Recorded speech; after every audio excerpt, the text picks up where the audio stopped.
Salamat po sa pagsubaybay sa aming kwento. Pamagat, ang utoterang mababahing hiningang kokak ng magkapatid. Ito po ang pagpapatuloy ng kwento.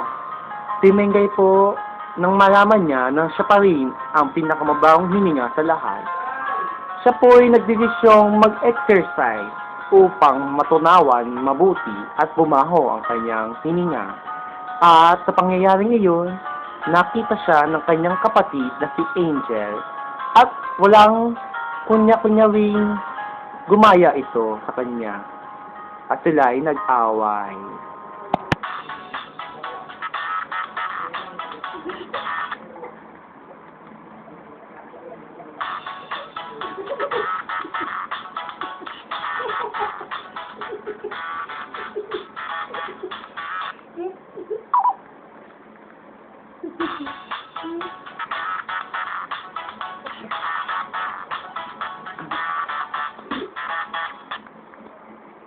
Ikaw naman, pabaho na hininga ko nito.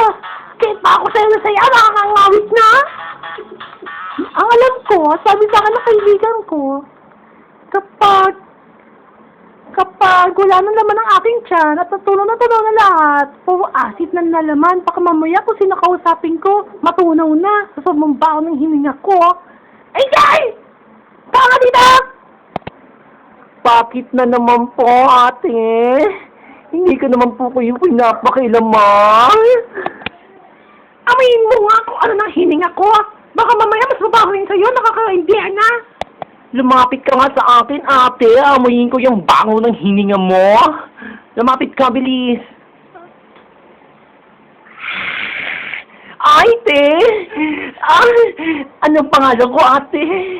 Nakalimutan ko na ang aking pangalan. Baka naman niloloko mo ako. Kunyari, di mo na makakaalala ang pangalan mo. Hindi? Ma? Nako, makugas na nga lang ng pinggan. Ay, nako. Kailangan ko siguro kumain ng mga hugas papoy. Para bumaho lalo ang aking hininga. At kumain ng eba. Try ko nga mamaya. Bakit pa gano'n lagi ang ate ko? Lagi niya akong inaapi. Di niya matanggap na mas mabawang hininga ko. Ang sikreto ko lang, kumakain ako tuwing umaga ng ipis. Hinunguya ko ang mga daga.